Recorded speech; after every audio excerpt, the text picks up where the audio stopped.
Okay, hello student. अब हम fuel का आगे का जो हमारा रिमेनिंग सिलेबस है वो कंप्लीट करेंगे, जिसमें आज जो टॉपिक शुरू होगा वो है आपका नेक्स्ट टॉपिक है कंपोजिशन ऑफ। हम ये सारे टॉपिक एक साथ करेंगे, ठीक है।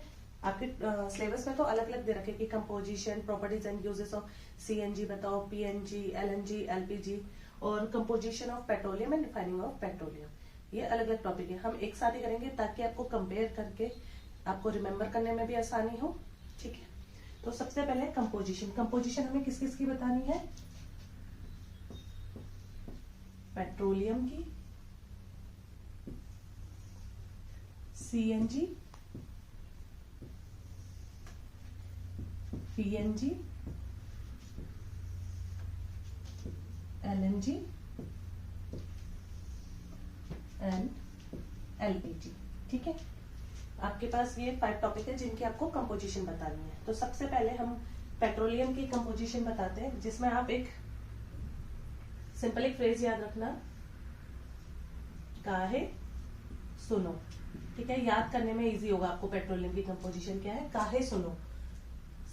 ये सिंबल रिप्रेजेंट नहीं कर रहे हम, ठीक है। सिर्फ एक आपको फ्रेज याद करने के लिए आसानी से कंपोजिशन याद हो जाए, इसलिए मैंने इस तरीके से लिखा है। यहाँ पे सी किसको रिप्रेजेंट कर रहा है? कार्बन को, लेकिन कार्बन का जो सिंबल है वो सी है, ठीक है। सी नहीं है, सी कैल्शियम का सिंबल है, ये सिर्फ याद करने के लिए लिखा है। HY for hydrogen, SU sulphur and nitrogen and O oxygen, okay.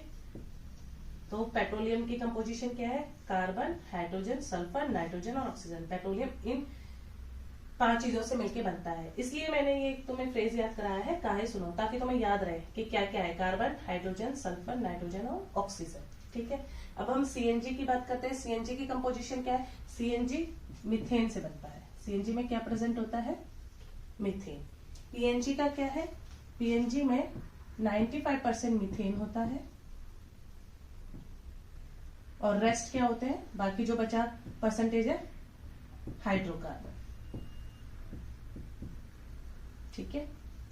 LNG, LNG में आपका 85% टू 95% मीथेन होता है, बाकी रिमेनिंग प्रोपेन, इथेन, प्रोपेन और ब्यूटेन, ठीक है।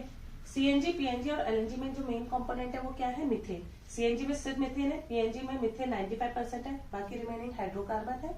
एलएनजी में जो आपका मीथेन है वो 85 टू 95% है, बाकी उसमें मीथेन के बाद क्या आता है? Ethane, propane, butane. तो आपने ऐसे सीरीज में याद रखना है, मीथेन के बाद इथेन, प्रोपेन और ब्यूटेन। तो 85 टू 95% मीथेन, बाकी क्या बचा? Ethane, propane, butane. याद है ना series? Methane, ethane, propane, butane, pentane, जो हम सीरीज करते हैं, तो वो सिंपल सीरीज में है। पहला मीथेन है 85 टू 95%, बाकी बचा propane, ethane and butane. LPG में जो मेन कंपोनेंट होता है वो होता है आपका ब्यूटेन।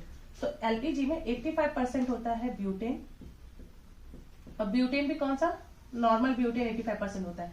ब्यूटेन भी होता है नॉर्मल ब्यूटेन और आइसोब्यूटेन। आइसोब्यूटेन ये सब एक दूसरे के क्या है?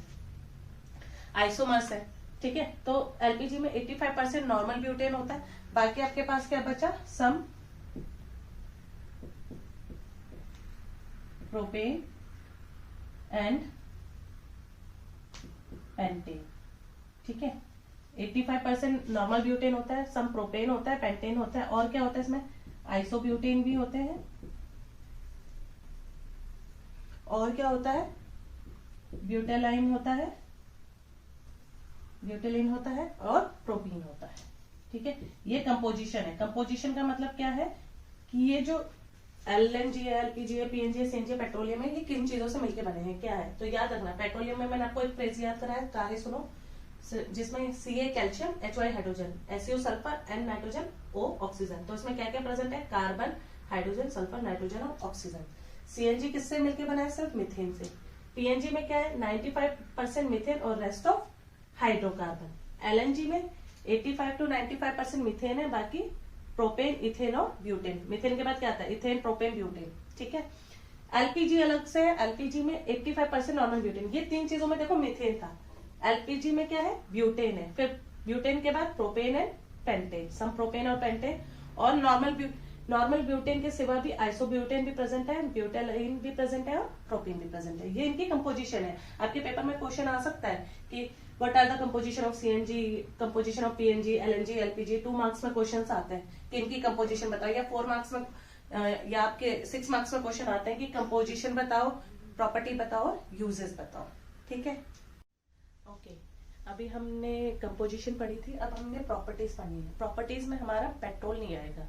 प्रॉपर्टीज हमें किस किस की पढ़नी है, सीएनजी की, पीएनजी की, एलएनजी की और एलपीजी की। लेकिन इनकी प्रॉपर्टीज पढ़ने से पहले हमें इनका फुल फॉर्म भी पता होना चाहिए। कई बार पेपर में क्वेश्चन आता है कि सीएनजी का फुल फॉर्म क्या है, या पीएनजी, एलएनजी, एलपीजी की फुल फॉर्म क्या है। ये 1 मार्क्स में क्वेश्चन आ जाता है। ठीक है, तो सीएनजी की फुल फॉर्म क्या है, कंप्रेस्ड नेचुरल गैस। ओके, ठीक है। पीएनजी का क्या है, P for piped natural gas.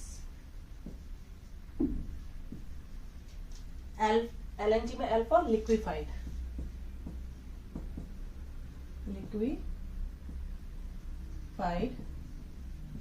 Natural gas. और एलपीजी की फुल फॉर्म क्या है, लिक्विफाइड पेट्रोलियम गैस।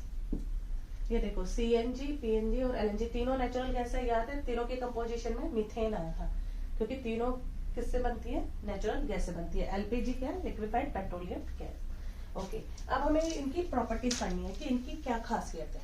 ठीक है, तो सबसे पहले हम सीएनजी की प्रॉपर्टीज पढ़ेंगे। देखो, कुछ कुछ प्रॉपर्टीज सब में सेम है, इसलिए मैंने आपको ये टेबुलर फॉर्म में करवा दी ताकि आपको इजिली याद हो। सीएनजी क्या होती है आपकी, कलरलेस होती है। PNG colourless, LNG colourless, LPG भी कलरलेस। ओके, सीएनजी आपका ओडरलेस होती है, मतलब इसमें कोई स्मेल नहीं होती। ये भी ओडरलेस होती है, ओडर का मतलब होता है स्मेल। ठीक है, एलएनजी भी ओडरलेस होती है, और एलपीजी आपकी ओडरलेस नहीं होती, इसमें सम ओडर होता है। भाई, जो आप एलपीजी वही गैस है जो आपके घरों में यूज होती है, किचन में। उसका जब वो लीक होती है तो कुछ स्मेल आती है ना, वो स्मेल होनी जरूरी है। मर कैप्टेन डाला होता है एलपीजी में ताकि हमें वो स्मेल आए। अगर हमें स्मेल नहीं आएगी, वो लीक हो रहा होगा तो हमें पता नहीं लगेगा। इसलिए एलपीजी में अपना एक स्मेल होती है। ठीक है, उसके बाद ये नॉन टॉक्सिक होती है, ये भी नॉन टॉक्सिक होती है। नॉन टॉक्सिक मतलब कुछ भी हार्मफुल प्रोडक्ट नहीं है। ये भी नॉन टॉक्सिक है। एलपीजी भी नॉन टॉक्सिक है, लेकिन वेपर फेज में। ठीक है, एलपीजी आपकी नॉन टॉक्सिक किस फेज में होगी, सिर्फ वेपर फेज में। ठीक है, ये नॉन कोरोसिव होती है, मतलब कोरोजन नहीं करती, जंग नहीं लगाती है। ये भी नॉन कोरोसिव है। और एलएनजी भी, ये जनरली नेचुरल गैस की प्रॉपर्टीज तो सेम ही होंगी काफी कुछ। ठीक है, ये तो प्रॉपर्टी इनकी होगी। एक फिफ्थ प्रॉपर्टी क्या है सीएनजी की, ये ऑटोमोबाइल में यूज होती है, यूज्ड इन ऑटोमोबाइल। ठीक है, colourless, odourless, non toxic, non corrosive, used in automobile. Okay, और कहां से मिलती है ये, कहां बनती है, synthesize in oil well, oil well से मिल जाती है, कोल वेल में मिलती है, मीथेन बेड वेल में मिलती है। मतलब जहां तेल के कोयले होते हैं, सॉरी तेल के कुएं होते हैं, कोयले के कुएं होते हैं, या मीथेन बेड के होते हैं, वहां पे आपको कंप्रेस्ड नेचुरल गैस मिलती है।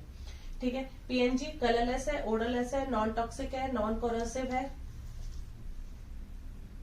प्योर मीथेन होती है ये। ठीक है, पीएनजी किससे मिलकर बनी होती है, प्योर मीथेन। एलएनजी में colourless, odorless, non toxic, non corrosive, burnt as liquid. जो लिक्विफाइड नेचुरल गैस है, भाई लिक्विफाइड का मतलब क्या, लिक्विड, तो ये कैसे बर्न होती है, लिक्विड में। बाकी ये दो गैस गैसियस फॉर्म में बर्न होती है, और लिक्विफाइड नेचुरल गैस किसमें बर्न होती है, बर्न्ट एज लिक्विड। और भाई अगर लिक्विड रखना है तो LNG must be maintained cooled, ठीक है। LNG को आपको ठंडा रखना पड़ेगा। अगर आप उसको ठंडा नहीं रखोगे तो वो लिक्विड किसमें कन्वर्ट हो जाएगा, गैसियस फॉर्म में। तो LNG की दो प्रॉपर्टी अलग क्या है, एक तो ये लिक्विड फॉर्म में बन होते हैं, ये दोनों गैसियस फॉर्म में बन होती हैं। Liquefied natural gas liquid form में बन होती है, और इसको लिक्विड रखने के लिए आपको टेम्परेचर को ठंडा रखना पड़ेगा, टेम्परेचर कम रखना पड़ेगा, तभी ये लिक्विड फॉर्म में एग्जिस्ट करेंगी, नहीं तो ये गैसियस फॉर्म में कन्वर्ट हो जाएंगी, ठीक है। LPG का आपने क्या पढ़ा, एक तो कलरलेस है, इसमें कुछ स्मेल है, नॉन टॉक्सिक है सिर्फ वेपर फेज में। और जो LPG होती है, अगर आप एटमॉस्फेरिक प्रेशर और टेम्परेचर रखोगे, ठीक है, जो हमारा नॉर्मल रूम टेम्प होता है, एटमॉस्फेरिक टेम्परेचर और एटमॉस्फेरिक प्रेशर में जो LPG होती है वो हैवियर होती है एयर से, जो हमारे आसपास की एयर है उससे हैवी होती है LPG गैस। तो उसमें लिखा होता है कि at atmospheric pressure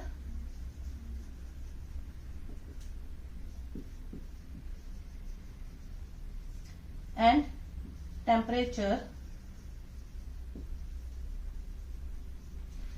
LPG is 1.5 to 2.0 times heavier than air, ठीक है। ये प्रॉपर्टी हमने पढ़ ली थी अभी, कलरलेस होती है, कोई कलर नहीं होता, इसमें थोड़ी स्मेल होती है, तभी हम लोगों को पता रहता है। और स्मेल किस वजह से होती है, मरकैप्टेन एक गैस है वो डाली जाती है। नॉन टॉक्सिक होती है सिर्फ वेपर फॉर्म में, और अगर एटमॉस्फेरिक प्रेशर और टेम्परेचर मेंटेन रखा जाए तो ये एयर से 1.5 to 2 टाइम्स हैवी होती है, ओके। इसके बाद अब हमने प्रॉपर्टीज पढ़ ली है, अब इसके बाद हमने पढ़ना है रिफाइनिंग ऑफ पेट्रोल, ठीक है, जो आपका सबसे ज्यादा मार्क्स वाला क्वेश्चन बनता है। तो अब हम नेक्स्ट टॉपिक पढ़ेंगे। हमने पेट्रोल की कंपोजिशन पढ़ ली है, अब हमें पेट्रोलियम को रिफाइन कैसे करना है वो पढ़ना है, ठीक है। ओके, अब हमने पढ़ना है रिफाइनिंग ऑफ पेट्रोलियम, ठीक है। बेटा जब आपको पेट्रोलियम मिलता है तो उसमें बहुत सारी इम्प्योरिटीज होती है, ठीक है। तो वो पहले हमें वो इम्प्योरिटीज निकालनी है। जब हम पेट्रोल को वेल से निकालते हैं या समुद्र से जब हम पेट्रोल को निकालते हैं तो उसमें पेट्रोल नहीं निकलता, क्रूड ऑयल निकलता है, पेट्रोलियम निकलता है, ठीक है। पेट्रोलियम निकलता है और उसके साथ इम्प्योरिटीज होती है। तो जब भी आप वेल से रिमूव करते हो, ठीक है, आप जब पेट्रोल निकालते हो तो आपके पास क्या होता है, क्रूड ऑयल होता है, ठीक है, जिसको आप पेट्रोलियम भी बोलते हो। क्रूड ऑयल को हम क्या बोलते हैं, पेट्रोलियम। फर्क है, ठीक है, पेट्रोलियम और पेट्रोल में फर्क है। पेट्रोलियम हम क्रूड ऑयल को बोलते हैं, पेट्रोल इसका प्रोडक्ट है, ठीक है। क्रूड ऑयल और इम्प्योरिटीज निकलती है, ठीक है, ये दो चीजें मिलती है।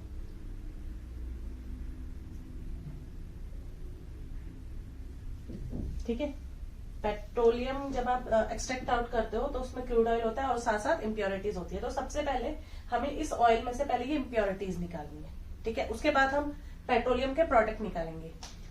पेट्रोलियम के प्रोडक्ट जो आप केरोसिन, डीजल, पेट्रोल, ये सब चीजें पेट्रोलियम क्रूड ऑयल के प्रोडक्ट है। मतलब क्रूड ऑयल इन सब चीजों से मिलकर बना होता है। तो जब हम इसको आगे ट्रीट करेंगे तो वो प्रोडक्ट हमें मिलेंगे, लेकिन उससे पहले हमें प्योर क्रूड ऑयल चाहिए, मतलब उसमें इम्प्योरिटीज नहीं होनी चाहिए। अब जब आप पहले आप क्रूड ऑयल निकालते हो उसमें क्या क्या इम्प्योरिटीज मिलती है, वाटर, एसिडिक और बेसिक इम्प्योरिटी,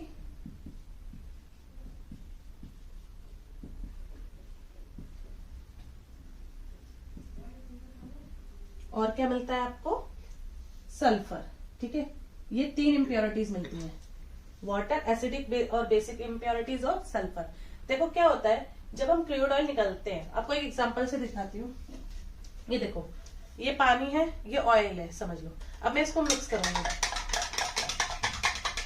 ये थोड़ी देर के लिए जो सॉल्यूशन बन रहा है ना, इसको हम इमल्शन बोलते हैं।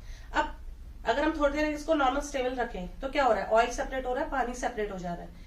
लेकिन जब हमें ये ऑयल मिलता है ना तो ये सेपरेट नहीं होता, ठीक है, ये सेपरेट नहीं होता।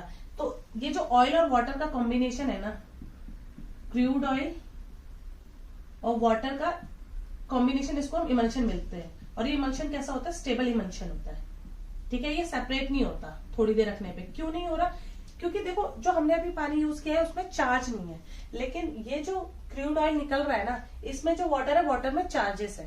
अगर हम उस वाटर के चार्ज निकाल देंगे तो आप जब उसको, अगर उसके बाद आप उसको थोड़ी देर रख दोगे तो वो दोनों चीजें क्या हो जाएंगी, सेपरेट आउट हो जाएंगी।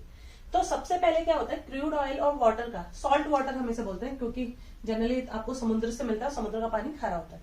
तो क्रूड ऑयल और सॉल्ट वाटर का आपको क्या मिला होता है, स्टेबल इमल्शन मिला होता है। ठीक है, जो अभी हमने देखा था पानी और ऑयल का सॉल्यूशन, जो मिक्स करा हुआ सॉल्यूशन है वो मिलता है। तो अब सबसे पहला काम क्या, पानी को अलग करना और आपको क्रूड ऑयल को अलग करना। तो इनको, इस स्टेबल इमल्शन को ब्रेक करने के लिए आप क्या करोगे, ये जो मिक्सचर है, ठीक है, ये जो क्रूड ऑयल आपको मिला है, इसको आप 2 चार्ज इलेक्ट्रोड से पास करोगे। ठीक है,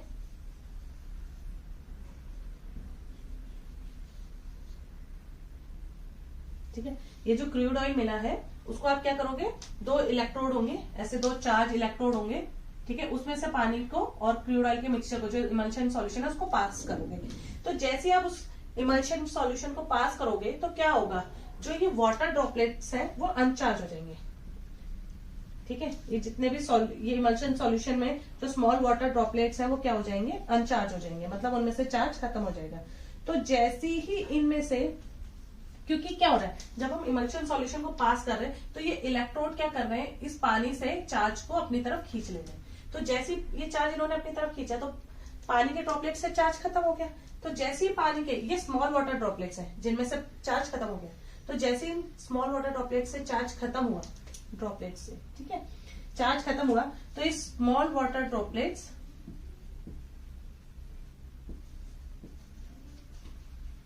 कंबाइन करके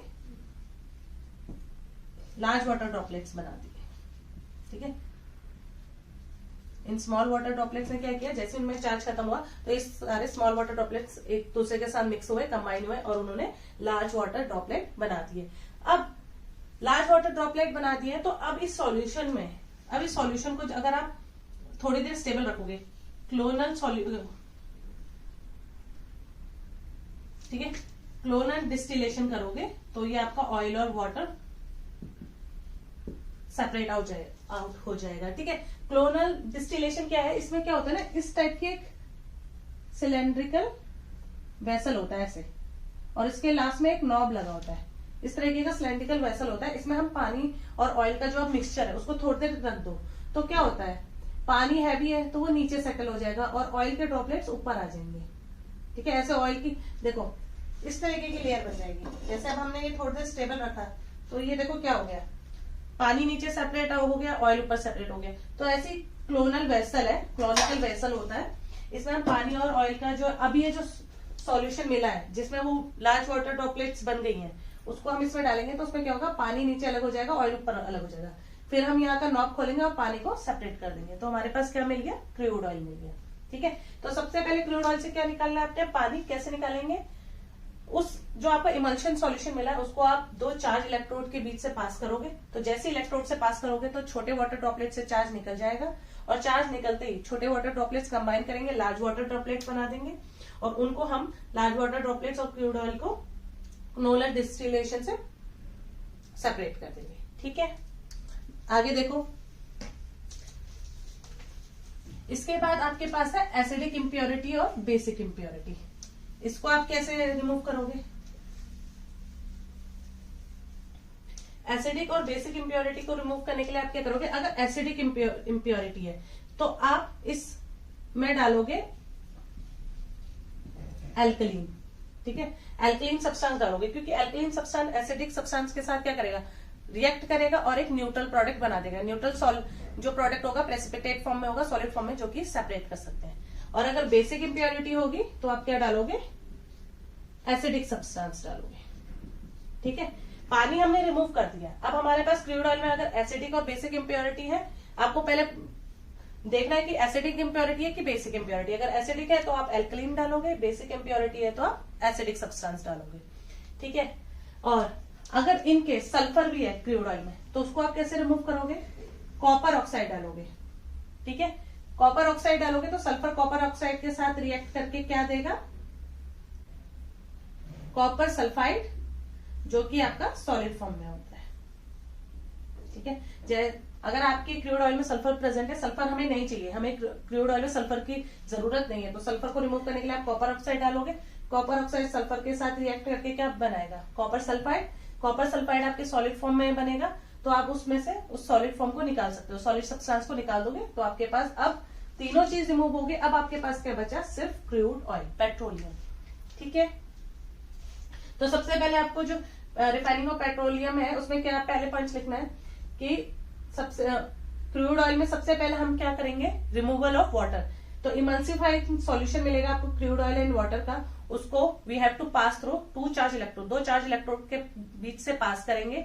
तो जैसे we pass the crude oil and water emulsion solution through two charge electrode, the tiny water droplets get uncharge. जैसे ही आपने उसको पास किया, जो छोटे छोटे वाटर ड्रॉपलेट्स हैं वो अनचार्ज हो जाएंगे, and these water droplet, tiny water droplets combine to form large water droplets. तो ये छोटे छोटे वाटर ड्रॉपलेट्स कंबाइन करेंगे और लार्ज वाटर ड्रॉपलेट्स बना देंगे, and then we can filter crude oil from salt water using clonal distillation. Clonal distillation के through हम क्रूड ऑयल को वाटर से सेपरेट आउट कर देंगे। अब अगर उसमें एसिडिक और बेसिक इंप्योरिटीज प्रेजेंट है, removal of acidic and basic impurity कैसे रिमूव करेंगे, if there are acidic impurity we will wash the crude oil through alkaline solution. हम क्रूड ऑयल को वॉश करेंगे, ठीक है, उसमें से अल्कलीन जो सॉल्यूशन है उसको पास करेंगे अगर एसिडिक है, और बेसिक है तो हम किससे वॉश करेंगे क्रूड ऑयल को, एसिडिक सॉल्यूशन से।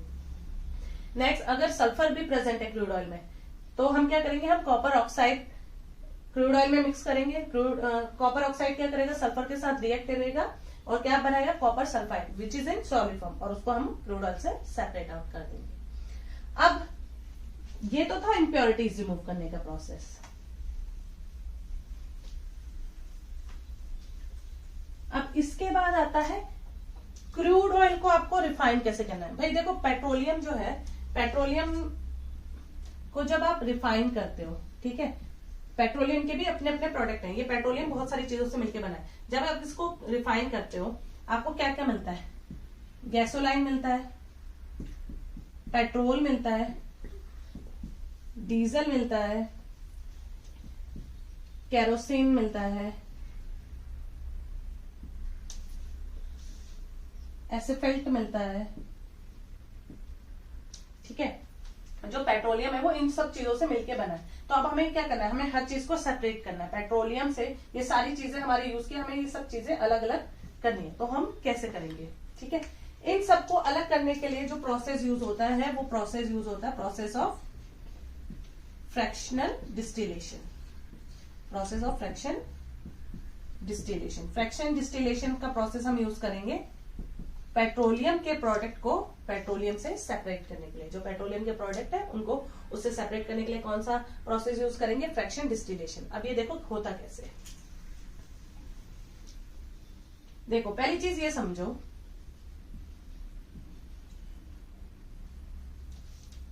फ्रैक्शन डिस्टिलेशन में क्या होता है, आयरन रिटार्ड होता है, ठीक है। इसको मैं यहां पे बनाती हूँ, गैसोलीन। आयरन रिटार्ड का मतलब है एक आयरन का बहुत बड़ा चैम्बर होता है, ठीक है। आयरन का बहुत बड़ा चैम्बर होता है, ठीक है। इसके अंदर जो क्रूड ऑयल है उसको ट्रांसफर किया जाता है, ठीक है। यहां पे क्रूड ऑयल होगा, ठीक है, ये क्रूड ऑयल है। इससे ये आयरन रिटार्ड, इसको हम क्या बोलते हैं, आयरन रिटार्ड। आयरन का बहुत बड़ा चैम्बर सा होता है, ठीक है, रिटार्ड। आयरन रिटार्ड में क्रूड ऑयल डाला जाता है। अब इसमें क्या होता है, आयरन रिटार्ड में जो टेम्परेचर होता है वो 400 डिग्री सेल्सियस तक पहुंचता है। कितना टेम्परेचर पहुंचता है, 400 डिग्री सेल्सियस। और 400 डिग्री सेल्सियस सबसे बॉटम में होता है, ठीक है। 400 डिग्री सेल्सियस सबसे बॉटम में होता है, और जितना आप ऊपर जाते जाओगे टेम्परेचर कम होता जाएगा। सबसे ज्यादा नीचे होगा, फिर धीरे धीरे ऊपर ऊपर, जितना आप ऊपर जाओगे, सिंपल सी बात है, अगर नीचे आग लगी है तो सबसे ज्यादा टेम्परेचर नीचे होगा ना। अब जितना ऊपर ऊपर जाते जाओगे हीट कम होता जाएगा। तो सेम यहाँ पे कि सबसे बॉटम में 400 डिग्री सेल्सियस होता है, और जितना आप ऊपर जाओगे टेम्परेचर डाउन होता जाएगा। और इसकी एंट्री थोड़ा सा नीचे कर देते हैं, ठीक है।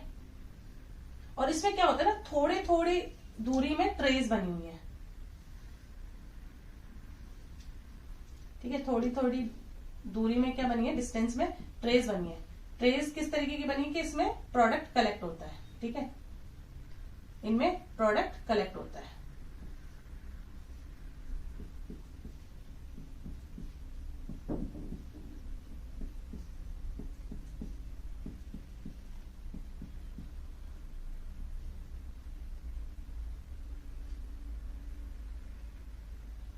ठीक है, मैंने क्या बताया, पहले तो आपका एक आयरन रिटार्ट है जिसमें आपका जो टेम्परेचर है सबसे ज्यादा 400 डिग्री सेल्सियस होता है और जितना आप ऊपर जाते जाओगे टेम्परेचर कम होता जाएगा। 400, फिर 370, ठीक है, थोड़ा सा इसको हम और एक और ट्रे बना देते हैं।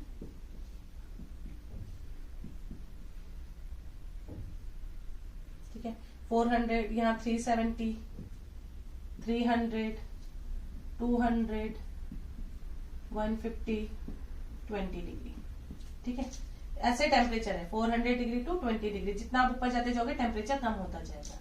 एक आयरन रिटार्ट है जिसमें आप क्रूड ऑयल डालते हो, उसमें सबसे नीचे 400 डिग्री टेम्परेचर और जितना आप ऊपर जाते जाओगे टेम्परेचर क्या होता जाएगा, कम होता जाएगा।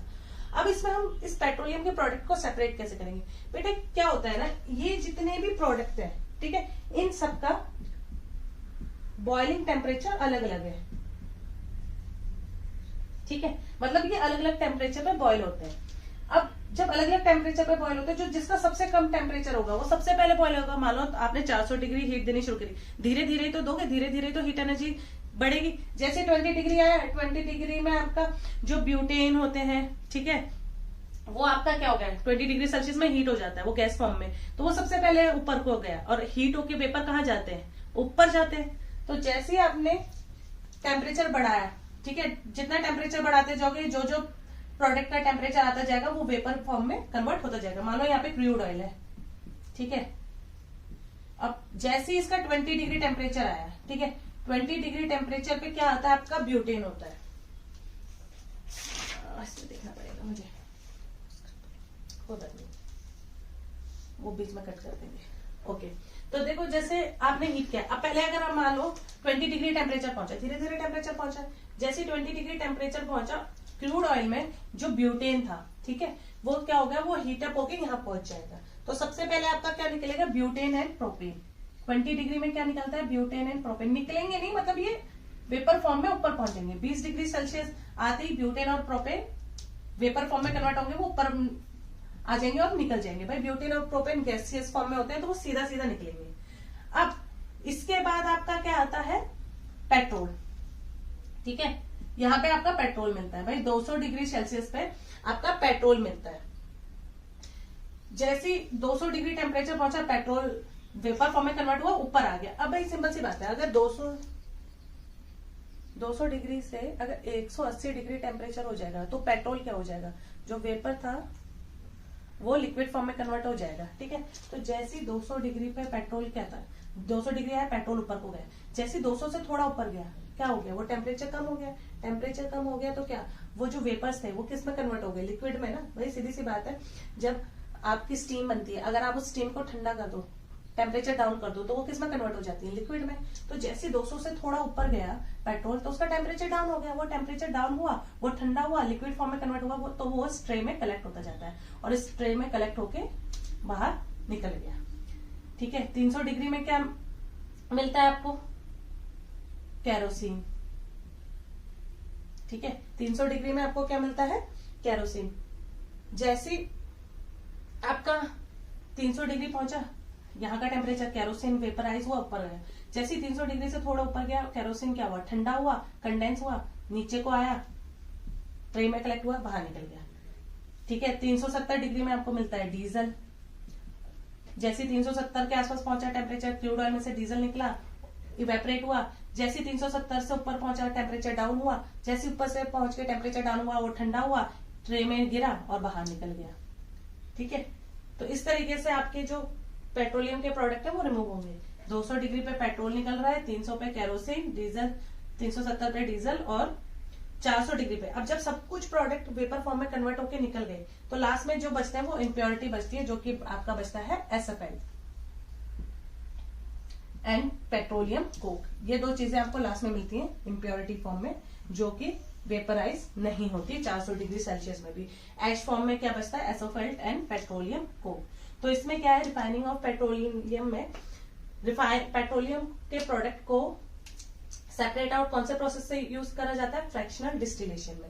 फ्रैक्शनल डिस्टिलेशन में क्या होता है, एक आयरन रिटार्ट होता है, ठीक है, जिसमें क्रूड ऑयल को हीट किया जाता है अप टू 400 डिग्री सेल्सियस में, ठीक है। और अप टू 400 डिग्री सेल्सियस में आयरन रिटार्ट में क्रूड ऑयल को हीट किया जाता है। और जो क्रूड ऑयल के प्रोडक्ट होते हैं, हर प्रोडक्ट का अपना डिफरेंट बॉइलिंग पॉइंट है, डिफरेंट बॉइलिंग टेम्परेचर है, तो वो इवेपरेट होंगे at different fraction. Different fraction का मतलब क्या है, अलग अलग जगह पे वो अलग अलग जगह पे इवेपरेट होंगे। तो जैसे इवेपरेट होंगे, ठीक है, वो ऊपर जाएंगे और then condense and collected in a tray. और जैसे ही वो इवेपरेट हुए, ऊपर गए, कंडेंस हुए और लिक्विड फॉर्म में कन्वर्ट हुए और बाहर निकल गए। अब इस प्रोसेस में हमें ये ध्यान रखना, जिसका बॉइलिंग टेम्परेचर ज्यादा होगा, जिसका सबसे ज्यादा होगा, वो सबसे पहले कंडेंस होगा, ठीक है। फ्रैक्शन डिस्टिलेशन में जिसका बॉइलिंग टेम्परेचर ज्यादा है, मान लो इन सब में सबसे पहले कौन सा सेपरेट आउट होगा, सबसे पहले डीजल निकलेगा। Diesel, kerosene, petrol, butane, propane में से सबसे पहले क्या निकलेगा, डीजल, क्योंकि इसका टेम्परेचर क्या है, 370 डिग्री।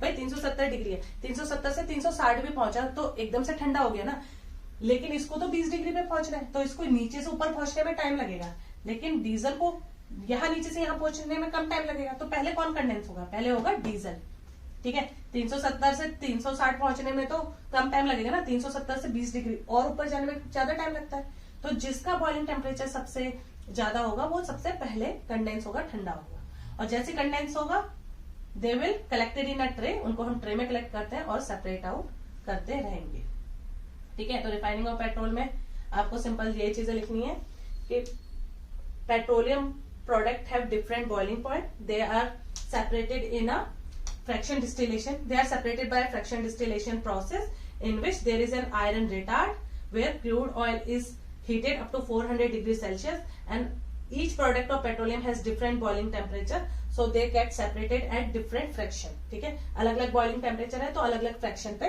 अलग अलग ये फ्रैक्शंस है, ये अलग अलग फ्रैक्शंस पे सेपरेट आउट हो जाएंगे। And the product having high boiling point will condense first, जिस पेट्रोलियम प्रोडक्ट का सबसे ज्यादा बॉइलिंग पॉइंट है वो पहले कंडेंस होगा, एंड सो ऑन मतलब उसके बाद फिर जिसके लोअर बॉइलिंग पॉइंट है वो बाद में कंडेंस होंगे। और these petroleum product will collected in a tray in their fraction, वो अपने फ्रैक्शन में एक ट्रे में कलेक्ट होंगे and will get separate out, और वो सेपरेट आउट हो जाते हैं, ठीक है। यहाँ पे आपका रिफाइनिंग ऑफ पेट्रोलियम खत्म हो गया। अच्छा, अभी हमने कंपोजिशन एंड प्रॉपर्टी पढ़ी थी, सीएनजी, पीएनजी, एलएनजी और एलपीजी की। उसका एक और टॉपिक जो रह रहा है वो है यूजेस, वो हमने अब करना है, उसको अब हम कर लेते हैं, हमें बीच में हमने छोड़ दिया था। तो अब हमने पढ़ना है uses of CNG, PNG. Okay, अब हमारा टॉपिक रह रहा है यूजेस ऑफ सीएनजी, पीएनजी और एलपीजी। इनके यूजेस हमने बताने हैं, ठीक है। क्वेश्चन आपके पेपर में आता है, कंपोजिशन बताओ, प्रॉपर्टी बताओ, यूजेस ऑफ बताओ। अगर वो 4 मार्क्स में क्वेश्चन आएगा तो ऐसे आ सकता है कि कंपोजिशन, प्रॉपर्टी एंड यूजेस बताओ सीएनजी के, या कंपोजिशन, प्रॉपर्टी, यूजेस बताओ पीएनजी के, एंड सो ऑन। तो हमने कंपोजिशन पढ़ ली है, प्रॉपर्टी पढ़ ली है, अब हमने यूजेस पढ़ने हैं, ठीक है। ये uses of CNG, PNG, LNG और एलपीजी। सबसे कॉमन यूज है यूज्ड फॉर कुकिंग, सब में सेम है ये सारे जो है वो कुकिंग के लिए यूज होते हैं, यूज्ड फॉर कुकिंग, ठीक है। ये सोना मैंने ऐसे बना दिया कि सीएनजी, पीएनजी, एलएनजी, एलपीजी सब कुकिंग के लिए यूज होते हैं, ठीक है। पावर जनरेशन, ठीक है, पावर जनरेट करने के लिए यूज होती है सीएनजी, पीएनजी भी और एलएनजी भी, तीनों पावर जनरेशन के लिए यूज होती हैं, ठीक है।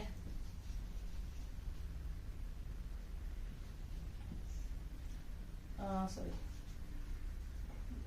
तीसरा इसका यूज है used in automobile, use in vehicles, ठीक है। गाड़ियों में यूज होता है सीएनजी, पीएनजी, एलएनजी, एलपीजी की बात नहीं कर रहे हम यहाँ पे, सिर्फ सीएनजी क्या होता है, व्हीकल में यूज होता है। अब पीएनजी, एलएनजी की बात करते हैं, कुकिंग में यूज हो रहे हैं तीनों, पावर जनरेशन के लिए यूज हो रहे हैं, ठीक है। ये आपका वाटर हीटिंग के लिए यूज होता है, वाटर हीटिंग, स्पेस हीटिंग, पानी गर्म करने के लिए या घर का रूम टेम्परेचर मेंटेन करने के लिए। सीएनजी भी, एलएनजी भी, वाटर हीटिंग, स्पेस हीटिंग, ठीक है। Same LPG, water heating, space heating, इसके लिए यूज होता है, ठीक है। और कुकिंग के लिए यूज हो गया, पावर जनरेशन के लिए, एयर कंडीशनिंग में यूज होता है, एयर कंडीशनर्स में यूज होता है, ठीक है। एयर कंडीशनिंग, ये भी एयर कंडीशनिंग में यूज होता है, ठीक है। आगे हम पढ़ते हैं,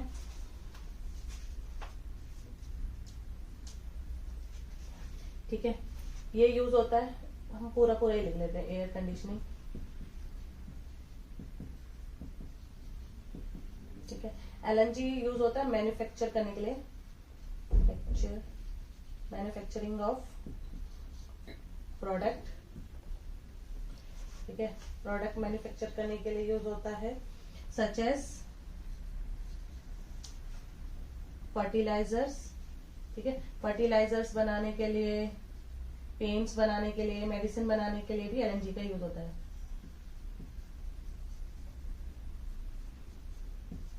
ठीक है। एलपीजी का हमने पढ़ लिया, पूरा ही लिख लेते हैं, यूज फॉर कुकिंग,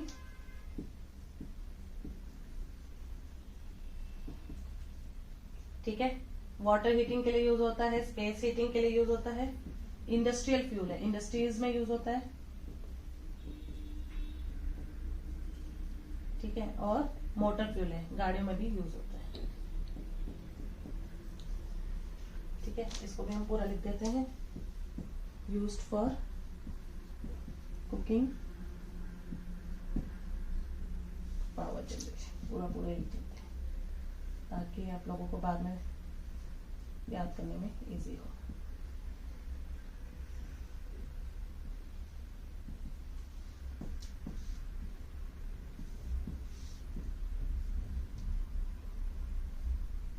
ठीक है। तो सीएनजी, एलएनजी, एलपीजी का यूज, ये चारों कुकिंग के लिए यूज होते हैं। CNG, PNG, LNG power generation, electricity generate करने के लिए यूज होता है। सीएनजी व्हीकल्स में यूज हो रही है। PNG water heating, space heating, ठीक है, पानी गर्म करने के लिए, स्पेस गर्म करने के लिए यूज होता है। एयर कंडीशनर्स में यूज होता है। एलएनजी भी water heating, space heating, air conditioning में यूज होता है। और एक्स्ट्रा क्या यूज हो रहा है, मैन्युफैक्चरिंग करने के लिए, प्रोडक्ट जैसे फर्टिलाइजर्स, पेंट्स और मेडिसिन को बनाने के लिए भी एलएनजी का यूज होता है। एलपीजी कुकिंग के लिए यूज हो रहा है, वाटर हीटिंग, स्पेस हीटिंग के लिए यूज हो रहा है, इंडस्ट्रीज में यूज होता है एलपीजी, और मोटर फ्यूल है, ठीक है। यहाँ पे आपका ये वाला टॉपिक खत्म होता है। इसके बाद हमने पढ़ने हैं कि गैसियस फ्यूल और जो आपके लिक्विड फ्यूल है वो सॉलिड फ्यूल से अच्छे क्यों है, ठीक है। What are the advantages of liquid fuel and gaseous fuel over solid fuel, ठीक है। कि गैसियस फ्यूल और लिक्विड फ्यूल आपके, ओके। नेक्स्ट टॉपिक है आपका, नेक्स्ट टॉपिक है relative advantages of liquid fuel and gaseous fuel over solid fuel. Liquid fuel और gaseous fuel आपके सॉलिड फ्यूल से अच्छे क्यों है, ठीक है। सबसे पहली चीज, लो कॉस्ट होती है, ठीक है। इनका प्राइस कम होता है लिक्विड फ्यूल का और गैसियस फ्यूल का सॉलिड फ्यूल से, ठीक है। दूसरी चीज, इजिली ट्रांसपोर्टेबल, आसानी से एक जगह से दूसरी जगह ट्रांसपोर्ट किया जा सकता है लिक्विड फ्यूल और गैसियस फ्यूल को, ठीक है। आपका नेक्स्ट है burn with greater efficiency. Greater efficiency से बर्न करने का मतलब है कि वो ज्यादा प्रॉपरली बर्न होके, हीट होके आपको ज्यादा एनर्जी देते हैं, अच्छे से बर्न होते हैं। सॉलिड फ्यूल के अंदर प्रॉपरली बर्न नहीं होता। लो लेबर कॉस्ट, ठीक है। लेबर कॉस्ट कम से कम होती है एक जगह से दूसरी जगह ट्रांसपोर्ट करने के लिए, ठीक है।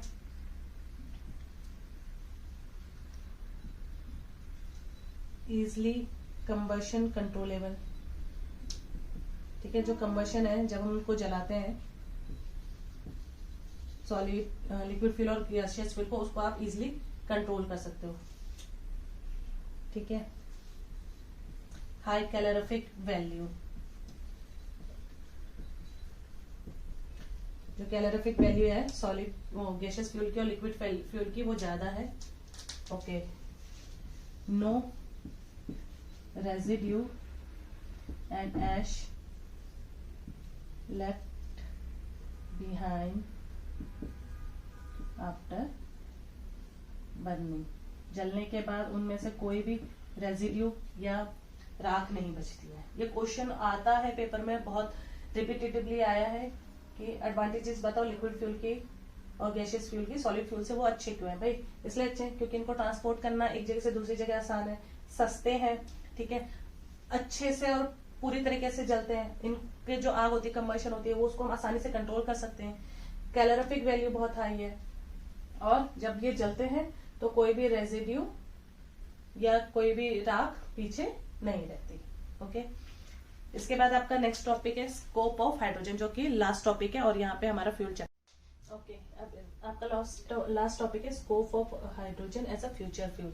हाइड्रोजन का फ्यूचर में एज अ फ्यूल कितना स्कोप है भाई? सबसे पहली चीज तो हाइड्रोजन अगर एक बार फ्यूल की तरह यूज होने लग गया, ठीक है, हमारे हर चीजों में, तो इसका बहुत अच्छा स्कोप है। क्यों?